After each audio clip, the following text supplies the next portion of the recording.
Hello, welcome to the coming to you live from the Fish Cave here inside Montana Wild Education Center.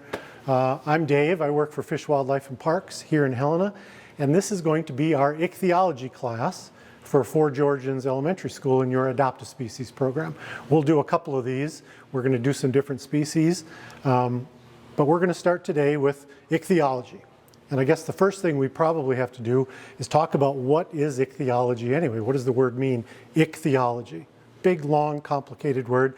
Really, it's just the fancy scientific word that means the study of fish. So if you've heard of things like archaeology or paleontology, and you know what those are, well, this is ichthyology, and it just means that we're going to study fish.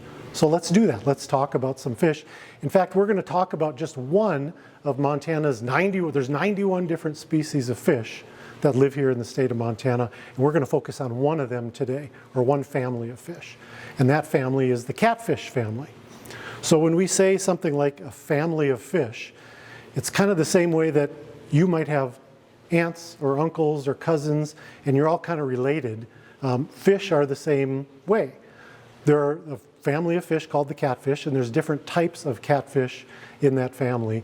And of the 91 species, remember we said there's 91 species of fish in Montana, 4 of them belong to the catfish family. Now in the entire world, if we were to look at the entire world rather than just Montana, there's more than 3,000 different kinds of catfish, which means they're actually one of the most common animals found anywhere in the world. One of the largest families of animals anywhere in the world is the catfish family. But let's go back. We're going to focus on the 4 that are here in Montana.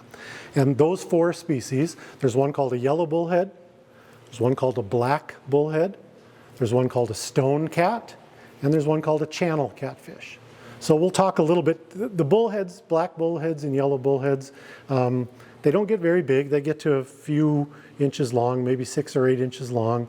And they're found in eastern Montana, and they're pretty common there. But in western Montana, here around Helena, we don't have those. The stonecat is a cool little fish. It's maybe about the size of the palm of your hand, maybe 6 inches long at the very largest. The really cool thing about stonecats, maybe not a cool thing, but they are the only fish in Montana that has venom or poison in its body.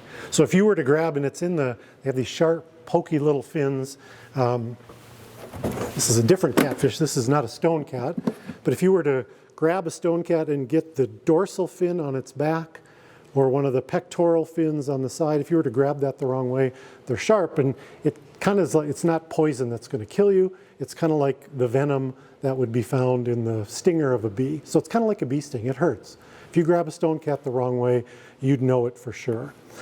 This fish, though, is the one that we're really going to talk about. This one's called the channel catfish. And this is the largest of the catfish in Montana. These get to over 30 pounds. And it's the one that most people in Montana probably know the most about. And it's one that people really like to go fishing for. And again, we don't have them right here in Helena or exactly close by Helena.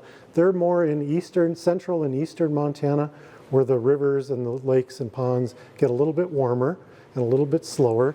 That's the kind of water that catfish like. So in the United States, the best states to find catfish are places like Arkansas and Mississippi and Texas and Georgia, places that have really warm, almost hot water, like bathtub kind of water. That's what catfish like. So if you look at a catfish, though, and you think, why do they call them a catfish? If you can look right up here at the mouth or the head of the catfish kind of up close, I think that gives you a pretty good clue why they're called catfish. Those whiskers that are on there, just like the whiskers on a cat, these are whiskers on a fish. But of course, in ichthyology, we want to use scientific words, so we don't call them whiskers, we call them barbels. B-A-R-B-E-L-S. Barbels are another name, scientific name, for the whiskers on the front of a catfish's on its face.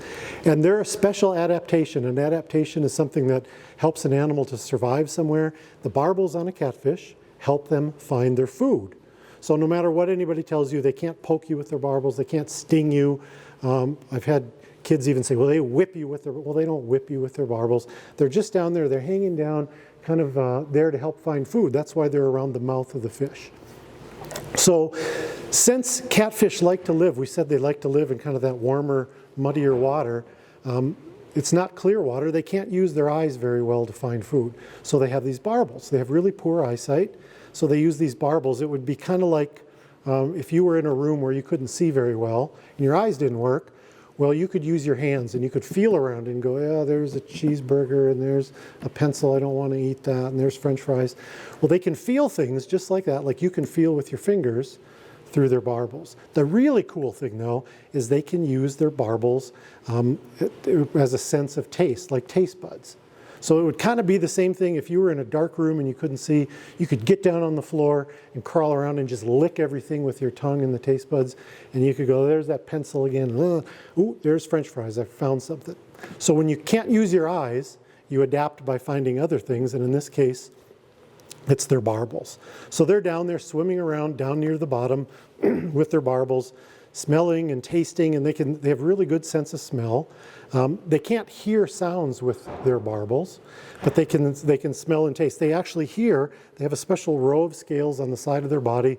It's called a lateral line, and that's what they use to detect sounds. So there are some catfish that even have special cells on their head and on their body that can detect electricity. So it's kind of like radar. Everything that's alive gives off a little bit of electric current, and they can use those cells to kind of home in on where that electricity is when they can't see it and swim over there, and then with their barbels or their sense of smell, they can grab onto the food and eat it that way. It's kind of like radar. So think about that, and you think when people fish for catfish in Montana, they're popular fish for people to fish for. You wouldn't necessarily have to use something that they could see. We would want to use some bait that they could smell or they could taste. So something nasty and stinky and dead pieces of fish or chicken livers or rotten old chicken meat or worms that are kind of nasty and stinky, that's what catfish like to eat. Those are good things to use as bait. And the other cool thing about catfish, if you're a person who likes to sit up all night and go fishing, well, if you're not going to worry about the fish seeing your bait in the dark, you can go out and you can fish from midnight to 5 in the morning if you want, and probably catch more catfish than you can during the day. So going fishing for catfish is a lot of fun. People go sit down on the side of the river or alongside a pond and throw their smelly old chicken livers out there in the water and just wait for the catfish to come swimming along and smell or taste them and grab onto it. And catfish are actually really good fish to eat. So people love to eat them themselves. So they're good fish to eat, they're good fish to catch. They're one of Montana's 91, remember that, 91 different special unique species of fish. And it's the one we talked about today in our Fort Georgians Ichthyology class. So we'll see you for the next lesson when we talk about one of the other cool fish in Montana back here in the fish cave once again. So long.